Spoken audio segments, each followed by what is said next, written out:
When you think about a film as iconic, as influential as Blade Runner, the idea of doing a sequel, it just feels like this huge, almost insurmountable challenge. Oh, absolutely. An enormous weight. How do you even touch something like that? How do you revisit that world, expand it, but keep that essence? It's tricky. The original just left such a mark visually, thematically. You can't just tack on a story. It needs a real reason to exist, push things forward. And that audacious undertaking, that's exactly what we're diving into today. We're focusing on The Art and Soul of Blade Runner, the book, which is really the definitive guide to Blade Runner 2049. It really is. Tanya Lapointe wrote it, and it gives this incredible inside look at Denis Villeneuve's process, how they actually made this thing. Yeah, it's much more than just a making of. Lapointe spent 2 years on set documenting everything. She talks about capturing its soul. Exactly. It's not just about the tech specs or whatever. It's the human side, the artistic struggle. You get a real firsthand feel for it.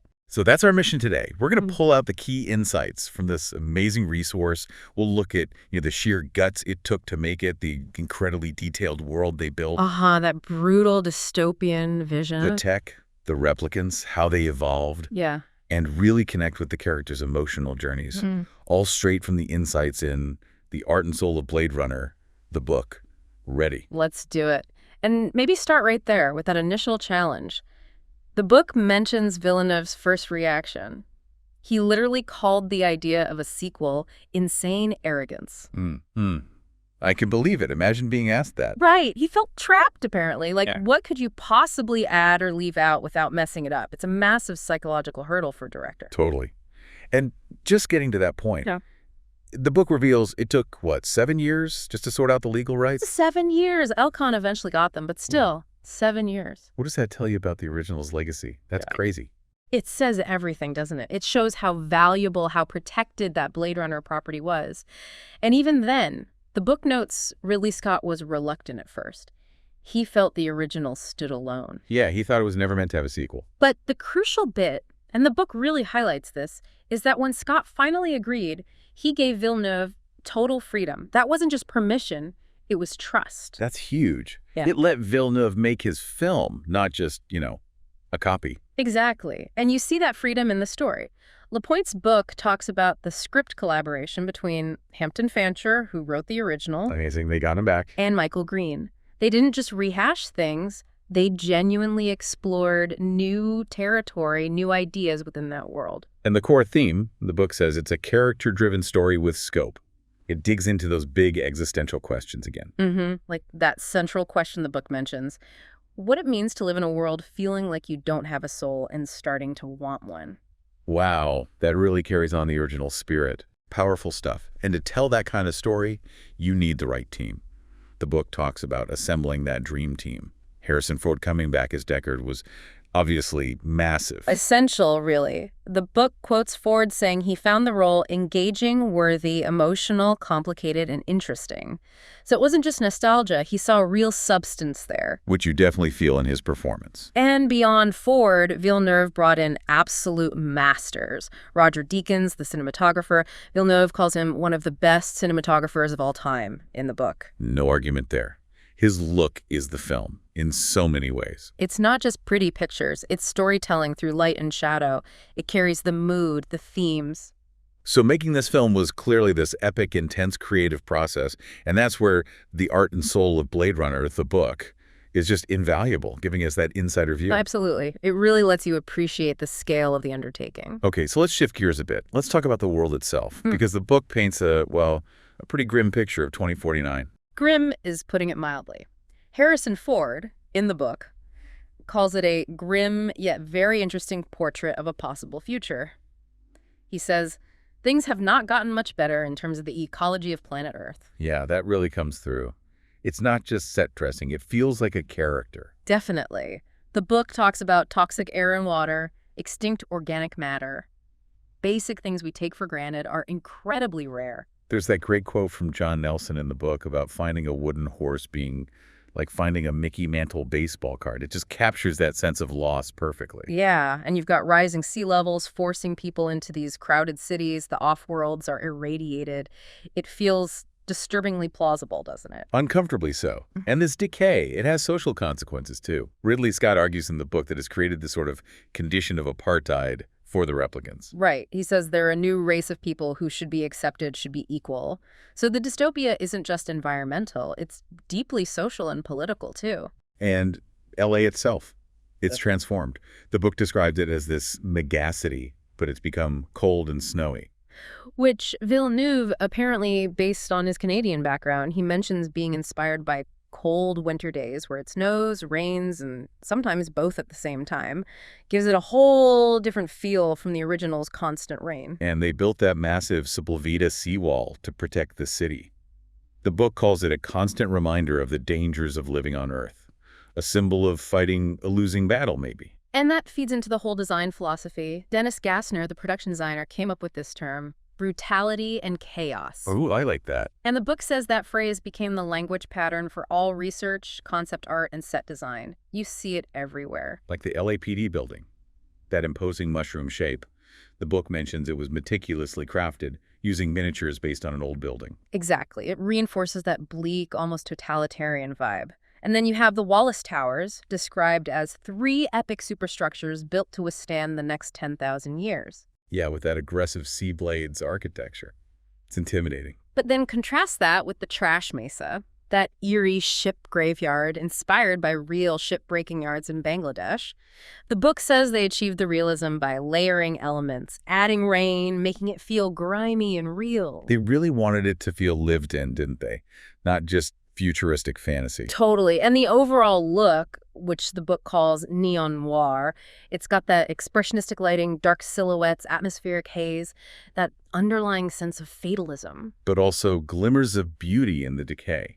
That mix of desperation and hope the book mentions. It's a stunningly realized world. But what's really key, and Lapointe's book stresses this, is how Villeneuve and Deakins committed to practicality.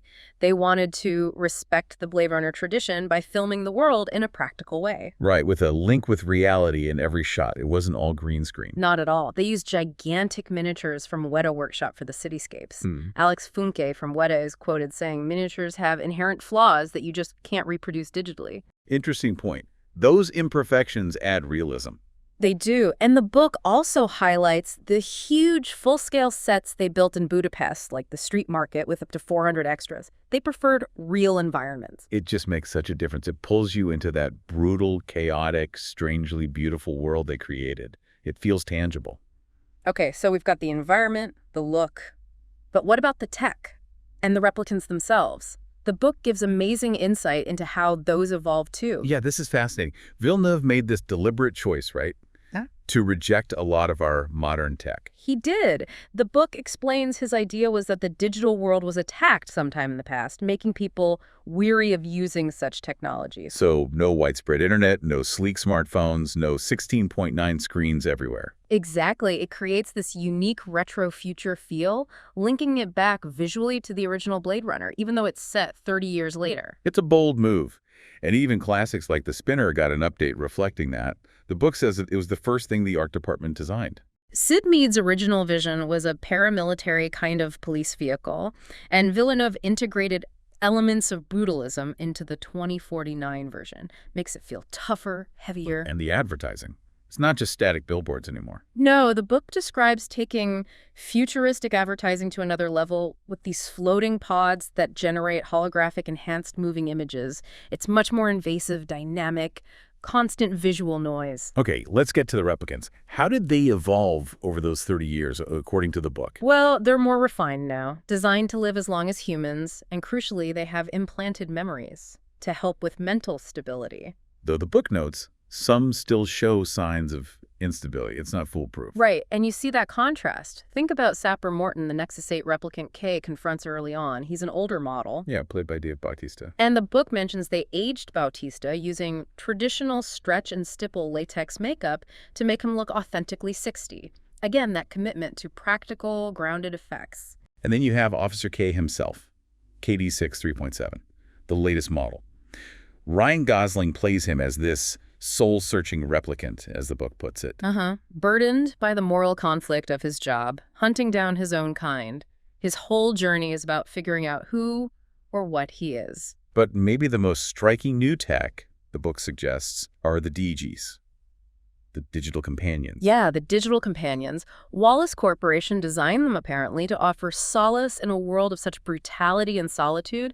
They're meant to fill that void. And Joy, Kay's DG. She's designed to please everyone's fantasy, customizable. But the really interesting twist, and the book digs into this, is how Kay wants her to be more real, to have her own opinions. And that desire pushes Joy into a completely different dimension, right? Sure. The book says she starts to escape her own digital limitations and become real for herself. It's a fascinating take on AI, consciousness, what constitutes a soul. Can programming evolve into something genuine? Big questions. And finally, the book mentions the baseline test, that intense interrogation Kay goes through. Yeah, it's a new tech to monitor replicants, specifically designed to test the effects of a Blade Runner's job on his brain and psyche, the psychological toll, the moral impact of retirement. Chilling. It shows the immense pressure these Blade Runners are under. Okay, so we've talked world tech replicants, but the real heart of this sequel and the art and soul of Blade Runner, the book, really emphasizes this, comes back to Rachael. Absolutely. Her presence looms large even though she's gone. The book says life has always been at the heart of the Blade Runner saga, and she represents what moments of grace make a life worthwhile. Her story, her nature, it's all tied up in the core themes. And then you get the big one, the long-buried secret, the film reveals. The miracle. Rachael and Deckard had a baby, Dr. Anna Stellane. The book calls her a miracle, flat out. And the ramifications of this miracle are at the core of Blade Runner 2049. It changes everything about what replicants might be capable of. It's the driving force. Neander Wallace is obsessed with finding out how it happened, leading to that decision to bring Rachael back. Which was a monumental task for the filmmakers. The book talks about the secrecy and the difficulty of digitally recreating Rachael, using Sean Young's original performance. It calls it the biggest secret of the production. Hmm. And the result is this moment of intense beauty and bewilderment. It had to land perfectly. And it's tough. The VFX supervisor, Richard Clegg, is quoted in the book saying, "Everyone's such a critic of digital humans. Subconsciously, you just feel it's off." You really do. It's that uncanny valley. So they spent ages on it. 3 days just capturing Sean Young's performance for reference. The dedication was immense. And this secret, this miracle child, becomes the focus of Kay's journey. It leads him to saving Deckard, but also to his own self-discovery. The book mentions it connects to tactile memory and feeling for him. Yeah, his realization isn't just intellectual, it's felt. It's about finding his own humanity or something like it. And we find Deckard, after 30 years, hiding out in radioactive Las Vegas.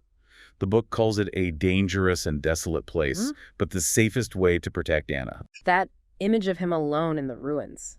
It's so powerful, the sacrifice he made. And it all circles back, doesn't it? That central theme weaving through the whole book, the whole film. What it means to live in a world feeling like you don't have a soul and starting to want one. Exactly. Ryan Gosling mentions that romantic quality in the book, captured by Deakins and Villeneuve.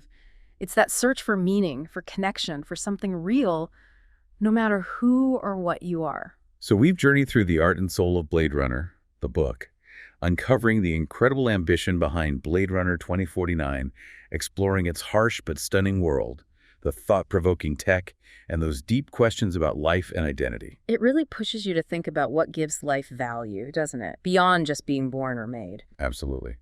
Which kind of leaves us and you with a final thought to chew on. In a future where that line between human and manufactured gets incredibly blurry, what actually defines a soul? And maybe more personally, what would you be willing to sacrifice to find yours? Something to think about. Definitely. Until our next deep dive.